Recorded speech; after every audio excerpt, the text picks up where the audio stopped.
ମୁଠାରେ ସିନ୍ଦୁର, ତୋ ହାତରେ ଶଙ୍ଖା, ତୋ ବେକରେ ମଙ୍ଗଳସୂତ୍ର। ତାମାନେ ତୁ କଣ ବାହା ହେଇଯାଇଛୁ? ଆଲୋ ତୁ କିଛି କହୁନୁ କାହିଁକି? ଆଲୋ କିଏ ତୋ ସ୍ୱାମୀ? ଚୁପ ଝିଅ ତ ପାଇଲୁ ଯେତେ ସର କରୁଛୁ ଝିଅ ପ୍ଲେଟ୍ ଚାଲ ଯା କୁଆଡ଼େ ଯିବ ସେ? କୁଆଡ଼େ ଯିବ ସେ? ସେ ତା ସ୍ୱାମୀ ଘରକୁ ଯିବ। ସ୍ୱାମୀ ଘରକୁ? ଏଇଟା ପରା ତା ସ୍ୱାମୀ ଘର। ଶଙ୍କର, ତମେ ଏମିତି କଣ କହୁଛ ଯେ? ତାମାନେ ତମେ ମୁଁ ନୁହଁ, ବରଂ ସେ ଝିଅକୁ ପଚାର, ସେ କହିବ ତା ସ୍ୱାମୀ କିଏ।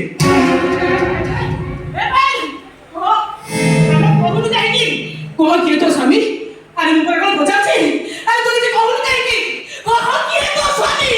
ଏ ଭାଇ କୁହ ତମ ସ୍ୱାମୀ କିଏ? ଆରେ କହୁନ, କହିଦିଅ ତୁମ ସ୍ୱାମୀ କିଏ? କହ ଭାଇ କିଏ ତୋ ସ୍ୱାମୀ?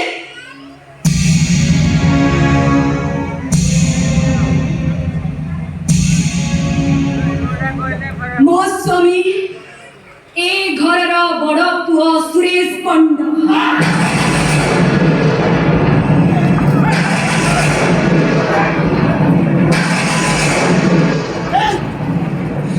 ଆଲୋ ରେ ଅଲକ୍ଷଣୀ, କଣ କରିବୁ ତୁ? ଦେବତା ଭଳି ଗୁରୁଜୀ ନାଁରେ ଏତେ ବଡ଼ ମିଛ କଥା କହିପାରୁଛୁ? ମାରିଦେବି ଆଲୋ ମୋ ଗୁରୁଜୀର ସଂସାର ଭାଙ୍ଗିବା ଆଗରୁ ତୁ ନଈ ପଠେଇକି ନେଇ କରିପାରିଲି।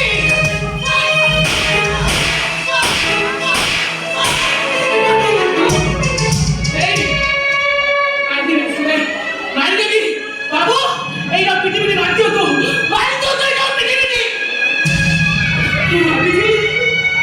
କୁଡ଼ି କାଳକୁ ମୋ ସାହାରା ମୋ ଝିଅ ଥିଲା, ହେଲେ ଆଜିଠାରୁ ସେ ମୋ ପାଇଁ ମରିଗଲା।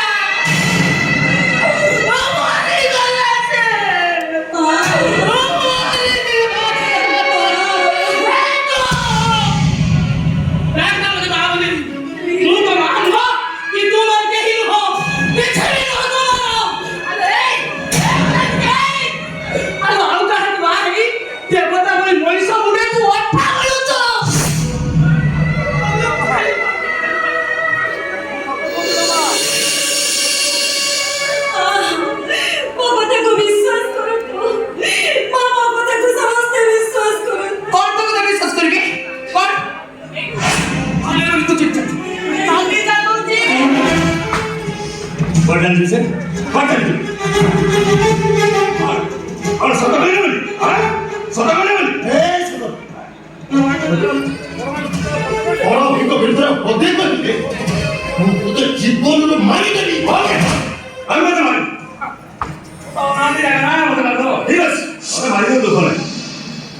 ভাইটা তুমি কত ভালো পাবে ভাই কো সে তোমার মুন্ড উপরে হাত রাখি কুহতু এ পায়ে তা করছো মিছ করছি না কহিবে নিশ্চয় কহিবে ମୋ ଭାଇ ନିଶ୍ଚୟ କহিବେ।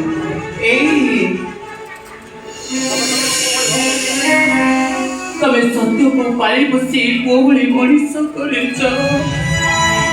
ସତ୍ୟ ତମ ଜୀବନ। ସେଇ ଭାଇମାନଙ୍କ ପାଇଁ ତମେ ମୋତେ ବାସର ରାତିରେ କଥା ଦେଇଥିଲ ତମେ କେବେ ବାପା ହବନି। ଆଜି ସେଇ ଭାଇ ମୁଣ୍ଡରେ ହାତ ରଖି ତମେ ସତକୁ ଏ ଝିଅ ଯାହା କହୁଛି ମିଛ ନା ସତ? ମୋ ମୁଣ୍ଡ ଉପରେ ହାତ ରଖି ସତ କଥା କହିଛ, ଏ କଥା ସତ ନା ମିଛ? କୁହନ୍ତୁ ଗୁରୁଜୀ, ମୋ ଝିଅ ଯାହା କହୁଛି ସତ ନା ମିଛ? ଏ କଥା ସତ ନା ମିଛ? ମୋ ଭାଇ ଏ କଥା ସତ ନା ମିଛ?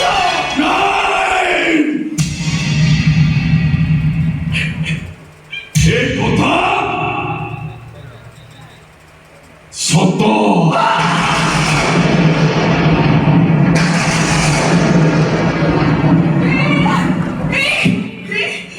ତମେ ଏମିତି କଣ କହୁଛ?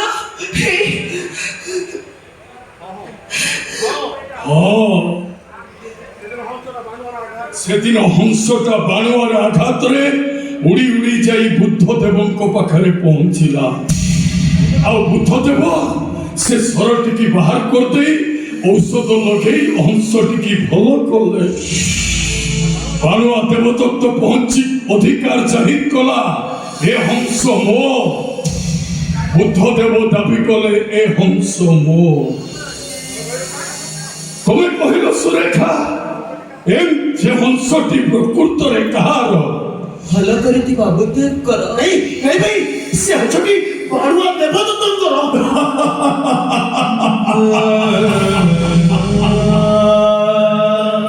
ଏମିତି ଏକ ଦ୍ୱନ୍ଦ୍ୱ ପ୍ରଶ୍ନର ଉତ୍ତର ଦେବାକୁ ଯାଇ ହଂସଟିକି ମୁଁ ନିଜର କରିଛି। ଭୁଲ ଠିକ ମୁଁ ବିଚାର କରି